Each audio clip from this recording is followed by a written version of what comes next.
Hello friends, चलिए हमारे math के कंसेप्ट्स को थोड़ा और शार्पन करते हैं।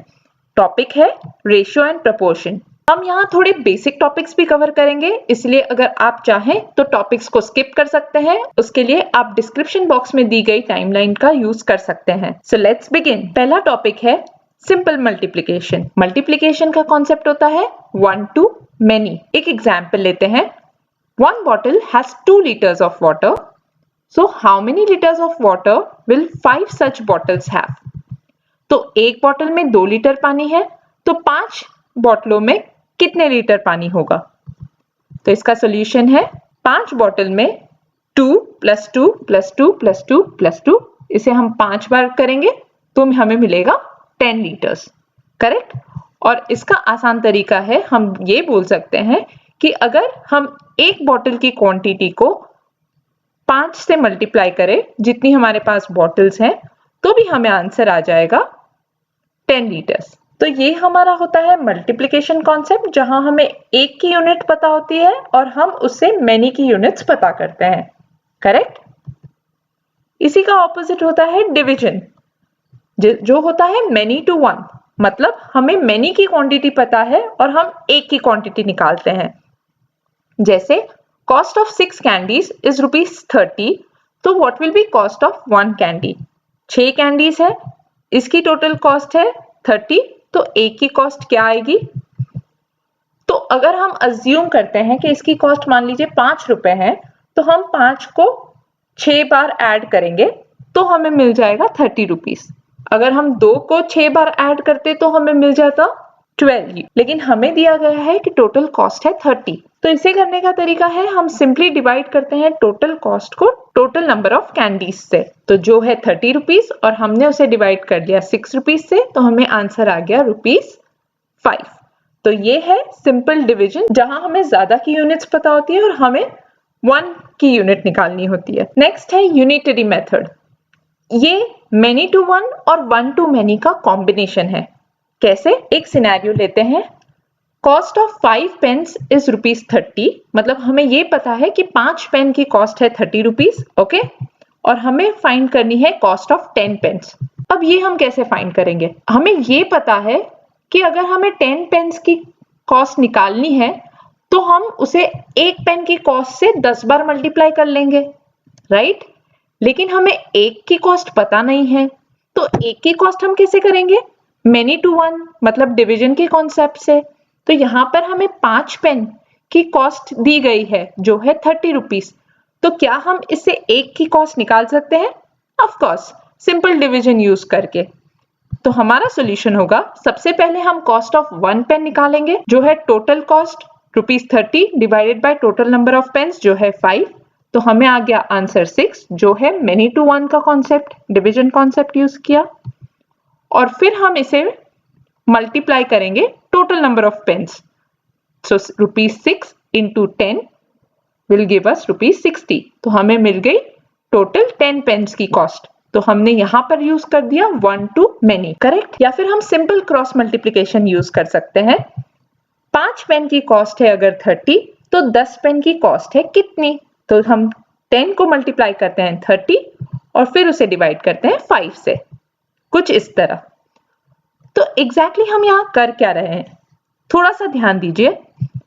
30 डिवाइडेड बाय 5 किया हमने, करेक्ट, जो हम यहां फर्स्ट स्टेप पे कर रहे हैं मेनी टू 1 का कॉन्सेप्ट लगाते वक्त, करेक्ट। और फिर हम मल्टीप्लाई कर रहे हैं 10 से इसे, क्योंकि 30 डिवाइडेड बाय 5 से हमें 1 की कॉस्ट मिल जाती है, और फिर हम उसे 10 से मल्टीप्लाई करते हैं, जो हमने यहां यूज किया है स्टेप नंबर 2 में। और इसे जब हम सिंप्लीफाई करते हैं, 5 1s are 5, 5 6s are 30 and 6 into 10 ₹60। So this is unitary method। बहुत सिंपल हो जाता है, आपको पहले डिवाइड और फिर मल्टीप्लाई करने की जरूरत नहीं है। आप एक स्टेप में क्रॉस मल्टीप्लिकेशन यूज करके आंसर आपका निकाल सकते हैं। ऑल राइट, नेक्स्ट है फ्रैक्शंस कॉन्सेप्ट। एक सिनेरियो लेते हैं। Tisha and Tasha decided to eat pizza. अब टिशा ने चूज किया पिज्जा विथ 4 इक्वल पार्ट्स, 1 2 3 4, और टाशा ने चूज किया पिज्जा विथ 6 इक्वल पार्ट्स, कुछ इस तरह से 1 2 3 4 5 6 पार्ट। तो टिशा का जो पिज्जा है उसमें टोटल नंबर ऑफ पार्ट्स है 4 और ताशा के पिज्जा में टोटल नंबर ऑफ पार्ट्स है 6. Now Tisha ate 2 parts of her pizza, मतलब टिशा ने खाए 2 part out of total 4 part, तो 2/4 which is nothing but 1/2, right? 2 ones are 2, 2 twos are 4. हमने इसे सिंप्लीफाई कर दिया. And Tasha ate 3 parts of her pizza. अब ताशा ने खाए 3 पार्ट which is 3/6, लेकिन इसका भी आंसर हाफ ही आ गया, राइट? क्योंकि 3 ones are 3, 3 twos are 6. इसे हम सिंप्लीफाई करते हैं तो हाफ आ जाता है आंसर. तो यहाँ हम नोटिस करेंगे कि भले ही दोनों ने अलग अलग पार्ट खाए हो, लेकिन जो उसका प्रोपोर्शन है वो दोनों इसमें सेम है. अगर हम नोटिस करें तो यहाँ पे 1 और 2 मिलाकर हाफ ऑफ पिज्जा हो जाता है, और यहाँ 1, 2 और 3 मिलाकर हाफ ऑफ पिज्जा हो जाता है. तो खाया तो दोनों ने बराबर, लेकिन पार्ट्स के साइज अलग अलग होने के कारण हमें डिफरेंट फ्रैक्शन मिला, लेकिन उसका ओरिजिनल जो वैल्यू है वो दोनों केस में सेम रहा. जैसे हाफ और हाफ ये ओरिजिनल है क्योंकि खाया तो दोनों ने सेम ही, बस पार्ट्स अलग अलग होने के कारण उसका इक्विवेलेंट फ्रैक्शन जो है वो अलग अलग था. Correct? So once again we can simply say कि दोनों ने हाफ ऑफ पिज्जा खाया है which is the original और standard form of fraction. अब इसी को फिर से अगर हमें इक्विवेलेंट में कन्वर्ट करना है तो एग्जांपल लेते हैं कि टिशा ने खाया हाफ ऑफ पिज्जा. अब इसने खाया है 2 parts of her pizza. Numerator और डिनोमिनेटर दोनों को 2 से मल्टीप्लाई करेंगे तो हमें आंसर आ जाएगा 2/4. इसे हम कहेंगे इक्विवेलेंट फ्रैक्शन, क्योंकि इसकी अल्टीमेट वैल्यू तो हाफ ही है, लेकिन क्योंकि उसके पार्ट्स अलग अलग थे हमने उसको मल्टीप्लाई करके उन पार्ट के फ्रैक्शन के हिसाब से कन्वर्ट कर लिया. वैसे ही ताशा ने खाया अगेन हाफ ऑफ पिज्जा, लेकिन क्योंकि उसका पार्ट यहाँ पे 3 पार्ट्स उसने खाए तो हम न्यूमरेटर को और डिनोमिनेटर दोनों को 3 से मल्टीप्लाई करेंगे और यहाँ हमें आंसर आ जाएगा 3/6. Again this is a equivalent fraction because इसको भी हम जब सिंप्लीफाई करेंगे 3 ones are 3, 3 twos are 6, तो इसका भी आंसर हमें 1/2 ही आएगा. Correct? So 2/4 is also equal to half and 3/6 is also equal to half. अब लेते हैं रेशियो का concept. A ratio is comparison of two quantities of same kind of unit to each other. It is the ratio of one quantity to another.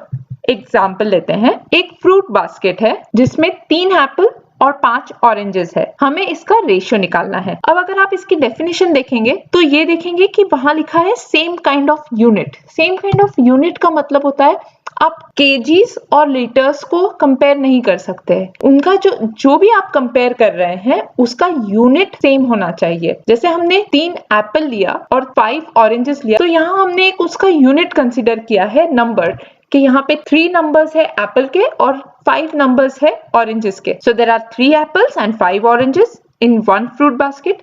So total number of fruits कितने हैं? 3 + 5 which is 8. अब अगर मैं आपसे पूछूं कि total Apple का fraction कितना है फ्रूट बास्केट में, तो हम लिखेंगे ratio of apple in the basket will be total number of apples divided by total number of fruits. तो एप्पल है 3 और ऑल फ्रूट्स है, टोटल फ्रूट्स है 8, सो फ्रैक्शन हो गया इसका 3/8. और ratio of orange in the basket total number of oranges upon total number of fruits जो है 5/8. So now ratio of apples to oranges can be written as 3/8 upon 5/8. So 8 cancel हो जाएगा तो हमारा रेशियो आएगा 3:5. क्लियर? ऑल्सो अगर हम इन दोनों को ऐड करते हैं तो again we'll get the total number of fruits. So 3:5. 3 + 5 is equal to 8. Now what is equivalent ratio? Same scenario लेते हैं. In a fruit basket, the ratio of apples to oranges is 3:5. तो हमारा जो scenario है वो कुछ इस तरह से है कि 3 एप्पल्स हैं, 5 ऑरेंजेस है. बट यहाँ सिनेरियो है total number of oranges is 20. अब यहाँ हमारे सिनेरियो के हिसाब से टोटल नंबर ऑफ ऑरेंजेस है 5, लेकिन यहाँ दिया है कि वो 20 होने चाहिए. तो इस केस में हम क्या करेंगे? चलिए हम इसको डबल करके देखते हैं. मल्टीप्लाई बाय 2 करेंगे तो इतने ही हमारे और बढ़ जाएंगे. अब अगर हम टोटल ऑरेंजेस देखें तो ऑरेंजेस हो गए 10. करेक्ट? अब इसको 3 से मल्टीप्लाई करते हैं तो एक और बढ़ गया. अब हमारे टोटल नंबर ऑफ ऑरेंजेस हो गए 15. चलिए एक और बार मल्टीप्लाई करते हैं 4 से. अब हमारे टोटल नंबर ऑफ ऑरेंजेस हो गए 20. अब एक चीज नोटिस कीजिए, जब भी हम मल्टीप्लाई कर रहे हैं हम सिर्फ ऑरेंजेस को मल्टीप्लाई नहीं कर सकते, हमें एप्पल्स को भी मल्टीप्लाई करना है, क्योंकि एप्पल की भी क्वांटिटी उसी कांस्टेंट वैल्यू से बढ़ेगी जिस वैल्यू से ऑरेंजेस की बढ़ रही है। अगर हमने ऑरेंजेस को 4 बार मल्टीप्लाई किया है तो हमें एप्पल को भी 4 टाइम्स मल्टीप्लाई करना पड़ेगा। तो अब हमारे ऑरेंजेस की क्वांटिटी मैच हो गई है हमारे सिनेरियो से, विच इज 20। अब ये हमें कह रहे हैं कि find the total number of fruits in the basket. अब 4 बार हमने जब मल्टीप्लाई किया तो ऑरेंजेस की टोटल हो गई 20, एप्पल की टोटल हो गई 12, तो टोटल नंबर ऑफ फ्रूट्स हो जाएंगे हमारे 20 plus 12 which is 32। And also find the total number of apples in the basket which is very simple, वो हमने यहाँ पे फाइंड कर दिया, Apple will be 12। So the original ratio of apples and oranges was 3/5 and उसका equivalent जो ratio हमने निकाला मल्टीप्लाई बाय 4 करके, वो आ गया हमें 12/20। और ये कैसे आया? अगेन 3:5, 5 को हमें 20 तक ले जाना था, इसलिए हमने उसको 4 से मल्टीप्लाई किया। सो सिमिलरली हमें 3 को भी 4 से मल्टीप्लाई करना पड़ा और उसका आंसर आ गया 12। बेसिकली अगर आप न्यूमरेटर को 4 से मल्टीप्लाई कर रहे हैं तो आपको डिनोमिनेटर को भी 4 से मल्टीप्लाई करना पड़ेगा, करेक्ट? सिंप्लीफाइंग रेशियोज, सो इक्विवेलेंट रेशियो को हमें कन्वर्ट करना है उसके ओरिजिनल या स्टैंडर्ड फॉर्म ऑफ रेशियो में। Ratios can be simplified like fractions by dividing each part by there highest common factor. एक एग्जांपल है 12:20। सो बेसिकली हम फ्रैक्शंस की तरह ही रेशियोज को भी सिंप्लीफाई कर सकते हैं और हर पार्ट को हमें उनके हाईएस्ट कॉमन फैक्टर से डिवाइड करना रहेगा। तो 12 और 20 का हाईएस्ट कॉमन फैक्टर क्या आ जाएगा? 4, करेक्ट? तो हम दोनों को 4 से डिवाइड कर देते हैं, तो हमारा सिंप्लीफाइड रेशियो क्या आ जाएगा? 3:5। ठीक है, 12 को 4 से डिवाइड कर दिया 3 और 20 को 4 से डिवाइड कर दिया 5। Very simple. चलिए वैसे ही एक 3 पार्ट रेशियो को सिंप्लीफाई करते हैं। एग्जाम्पल है 6:12:9। अब इसमें कॉमन फैक्टर है 3 के टेबल में ये तीनों आते हैं, राइट? तो हम 3 से इन तीनों को डिवाइड करेंगे। तो 6 को डिवाइड किया 3 से 2, 12 को डिवाइड किया 3 से 4 और 9 को डिवाइड किया 3 से तो 3। सो रेशियो आ गया हमारा 2:4:3 और ये है स्टैंडर्ड फॉर्म। इसको हम फर्दर डिवाइड नहीं कर सकते, इसीलिए इसे ओरिजिनल या स्टैंडर्ड फॉर्म ऑफ रेशियो कहते हैं। चलिए एक और छोटा सा एग्जांपल लेते हैं जहां हम इक्विवेलेंट रेशियो को उसके स्टैंडर्ड फॉर्म में कन्वर्ट करेंगे। A and B are two numbers in the ratio 4:5. So A and B का रेशियो है 4:5। हम इसे लिख लेते हैं 4x and 5x. Their sum is 81. अगर हम इन दोनों को ऐड करें तो इसका सम आता है 81। लेकिन अगर हम A और B को ऐड करते हैं उनके रेशियो फॉर्म में तो उसका सम है 9x which is 4x plus 5x, correct? लेकिन हमें दिया गया है कि सम है 81, मतलब 9x जो है इसकी वैल्यू है 81, तो हमें x की वैल्यू फाइंड करनी है। उसके लिए हमें 9 को मल्टीप्लाई करना होगा 9 से। 9 9s are 81। अब क्योंकि हमने इसकी टोटल को 9 से मल्टीप्लाई किया है, हमें इंडिविजुअल नंबर्स को भी 9 से ही मल्टीप्लाई करना पड़ेगा। अब हमें फाइंड करना है ये दोनों नंबर्स जो है 4x and 5x। तो 4x की वैल्यू आ जाएगी 4 into 9 which is 36 और 5x की वैल्यू आ जाएगी 5 into 9 which is 45। इसी को हम यूनिटरी मेथड से भी सॉल्व कर सकते हैं। अगर 9x की वैल्यू है 81 तो 4x की वैल्यू क्या होगी? Cross multiply 4x into 81 divided by 9x, x cancel हो जाएगा, 9 1s are 9, 9 9s are 81, 9 into 4 36। तो फर्स्ट नंबर आ गया हमारा 36 और सेकंड नंबर के लिए हमें मल्टीप्लाई करना है 5 को 9 से, तो आ गया हमारा 45। क्लियर? एक और एग्जांपल लेते हैं। There are 3 numbers a, b and c. Okay, a and b are 2 numbers in the ratio 2:3 and b and c are in the ratio 4:5. Okay, if the sum of the 3 numbers is 210, so a plus b plus c is 210, right? Find the value of b. Now if you notice, b की value a के साथ ratio में कुछ और है और c के साथ कुछ और है, इसीलिए हम इसे कांस्टेंट नहीं दे सकते। तो पहले हमें b की वैल्यू को कॉमन कर देना होगा, राइट? सो दैट a और c की वैल्यू भी एक कॉमन प्लेटफॉर्म पे आ जाए। अब उसे करने के लिए हम क्या करेंगे? हम 3 और 4 का LCM लेंगे, लीस्ट कॉमन मल्टीपल, जो हो जाएगा 3 into 4 विच इज 12। अब हमारे फर्स्ट स्टेप में हमने b को मल्टीप्लाई किया 4 से 12 लाने के लिए, करेक्ट? तो हमें a को भी 4 से मल्टीप्लाई करना पड़ेगा, तो 2 4s are 8। वैसे ही c की वैल्यू लाने के लिए हमने सेकेंड स्टेप में b को मल्टीप्लाई किया है 3 से, 4 into 3 विच इज 12। तो हमें 5 को भी मल्टीप्लाई करना पड़ेगा 3 से, तो 5 3s are 15, राइट? अब ये जो 8, 12 और 15 है, ये कॉमन प्लेटफॉर्म पे आ गए तीनों रेशियो, राइट?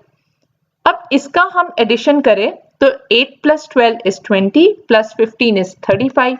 तो a plus b plus c की रेशियो फॉर्म में जो एडिशन है दैट इज 35। हम यहाँ 35x भी अज्यूम कर सकते हैं। तो 35 को हमें किससे मल्टीप्लाई करना पड़ेगा? तो उसकी वैल्यू हो जाएगी 210। सो 35 मल्टीप्लाई बाय 6। अगर हम इस 35 के रेशियो को 6 टाइम्स मल्टीप्लाई कर रहे हैं तो उसकी वैल्यू आती है 210, राइट? तो वैसे ही हमें a, b और c को भी 6 से मल्टीप्लाई करना पड़ेगा इंडिविजुअल नंबर्स को, लेकिन हमें यहाँ पे सिर्फ b की वैल्यू निकालनी है, तो हम सिर्फ b को मल्टीप्लाई करते हैं 6 से, तो 12 6 are 72। तो हमारी वैल्यू ऑफ b आ गई 72। वैसे ही आप a और c को भी 6 से मल्टीप्लाई कर सकते हैं, so you will gate individual values. Simple. अब देखते हैं proportion. So proportion compares the size of a part to the size of the whole. Example, अगर एक बॉक्स में कुछ काउंटर्स हैं, कुछ रेड काउंटर्स और कुछ ब्लू काउंटर्स, तो हमें फाइंड करना है कि रेड काउंटर्स कितने प्रोपोर्शन में है, कितनी मात्रा में है। So there are many ways to express a proportion. हम सबसे पहले ये कर सकते हैं कि there are 12 काउंटर्स। अगर हम काउंट करें तो रेड के जो काउंटर्स है वो है 12 और टोटल नंबर ऑफ काउंटर्स है 16। तो रेड के जो प्रोपोर्शन है वो है 12 आउट ऑफ 16। इसी को हम रिड्यूस करते हैं, 4 से अगर डिवाइड करेंगे तो 4 3s are 12, 4 4s are 16, तो हमें आ जाएगा 3/4। तो हम ये कह सकते हैं कि हर 4 काउंटर हम जब निकालेंगे तो उसमें से 3 रेड मिलेंगे। अगर आप ये फर्स्ट रो देखें तो यहाँ 4 काउंटर्स है, उसमें से 3 रेड है। सेकेंड रो देखें तो यहाँ पर भी 4 काउंटर्स है और 3 रेड है, एंड सिमिलरली थर्ड में। या हम इसे डिवाइड कर सकते हैं तो आ जाएगा हमारा 0.75, और इसी को हम परसेंटेज में अगर कन्वर्ट करें तो वो हो जाएगा 75%। तो 75% जो हिस्सा है वो है रेड काउंटर्स का इस पूरी यूनिट में, right? That is the proportion. Another definition of proportion is when two ratios are equivalent, they are said to be in proportion. Example, 1:2 and 5:10 are in proportion. 1:2 तो standard form में है और 5:10 ये equivalent form है 1:2 का, क्योंकि जब हम इसे reduce करेंगे 5 1s are 5, 5 2s are 10, तो इसका भी ओरिजिनल फॉर्म आ जाएगा 1:2। सो ये दोनों रेशियोज इक्विवेलेंट है, इसलिए they are in proportion and we write them as 1:2 और उसके बाद 2 कोलन्स एंड देन 5:10। अब प्रपोर्शन में होता क्या है? Very important definition, the product of the means is always equal to the product of the extremes. Means कौन से हैं? ये बीच के जो दो नंबर्स आएंगे 2 and 5, ये है हमारे मीन्स, और ये जो दो नंबर्स है जो एक्सट्रीम कॉर्नर पे हैं, those are extremes, right? So इसका मतलब हुआ 2 into 5 is always equal to 1:10. Product of means is always equal to product of extremes. इसे हम क्रॉस मल्टीप्लाई भी करके देख लेंगे तो हमें सेम आंसर आ जाएगा। फर्स्ट रेशियो है हमारा 1:2 और सेकंड रेशियो है हमारा 5:10। Just cross multiply and you will get the same answer.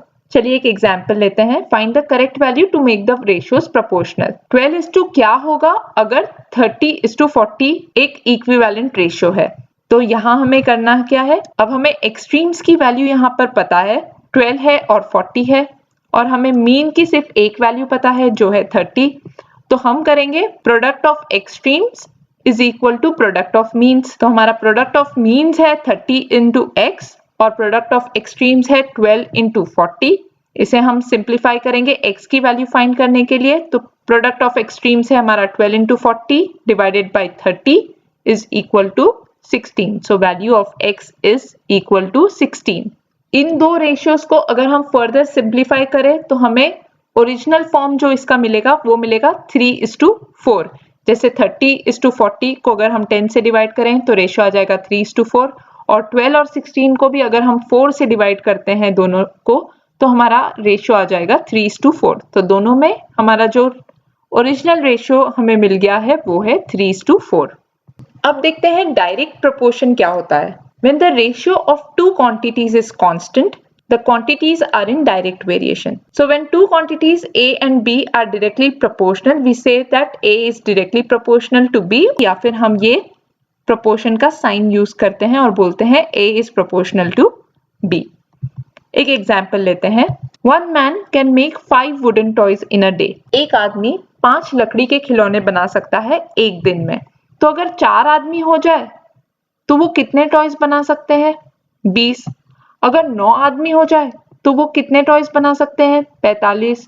क्यों? क्योंकि जैसे जैसे आदमी बढ़ेंगे टॉयज भी उतने ज्यादा बढ़ेंगे। अगर एक आदमी 5 बना सकता है तो 2 10 बना सकते हैं, 3 15 बना सकते हैं, राइट? सो इस केस में हम कहते हैं कि the number of toys made is directly proportional to the number of men, और इसे हम लिखते हैं T/M, जो है toys is directly proportional to number of men. जैसे जैसे मेन बढ़ेंगे टॉयज की क्वांटिटी भी बढ़ती जाएगी, और हम इसे लिखते हैं A/B is equal to K।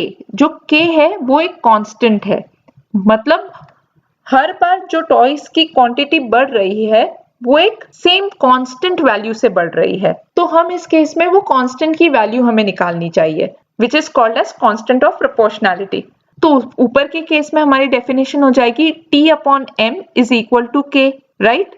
और हम लिख सकते हैं T is equal to KM, मतलब नंबर ऑफ टॉयज जो है वो नंबर ऑफ मेन इनटू एक कांस्टेंट नंबर है, उससे हम मल्टीप्लाई कर रहे हैं। तो अगर हम यहाँ पे फर्स्ट वैल्यू ले तो नंबर ऑफ मेन है 1 और नंबर ऑफ टॉयज बने हैं 5, राइट?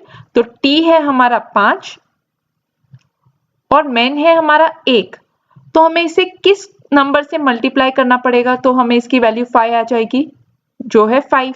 इसका मतलब हमारा जो कांस्टेंट है वो है 5, मतलब एक आदमी हमेशा 5 टॉयज बना सकता है।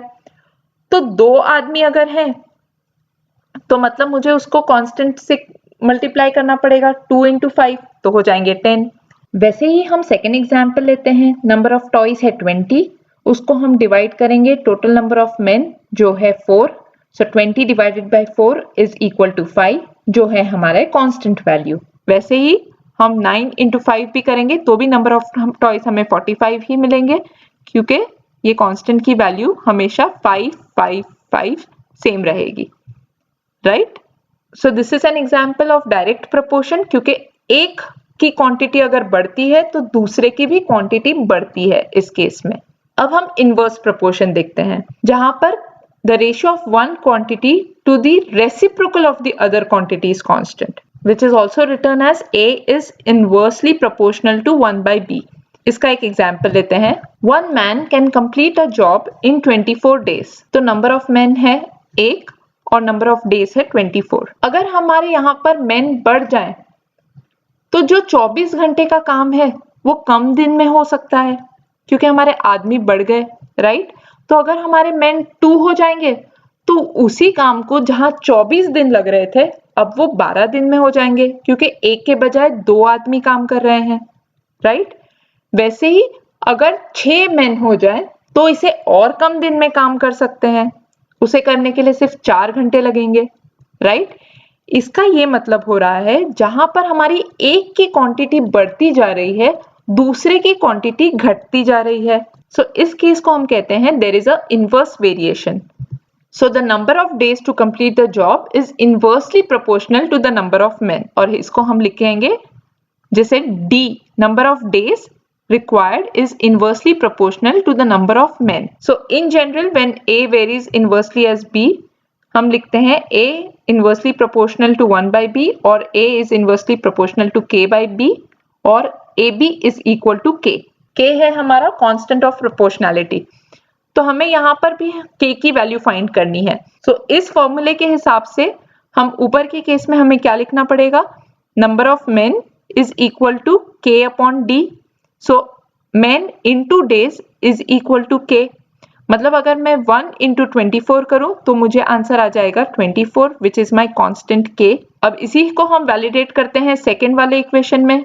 जब आदमी 2 है तो नंबर ऑफ डेज है 12, तो अगेन इज इक्वल टू 24, ये मेरी k की कांस्टेंट वैल्यू है। अगर आदमी है 6 तो नंबर ऑफ डेज है हो गए 4, तो अगेन मेरी k की वैल्यू है 6 इंटू 4 विच इज 24। सो बहुत सारे केस में यहाँ पर आपको मिसिंग वैल्यूज होंगी और आपको एक एग्जाम्पल से k की वैल्यू फाइंड करनी है और k की वैल्यू यूज करके आपको दूसरे की वैल्यूज निकालनी है।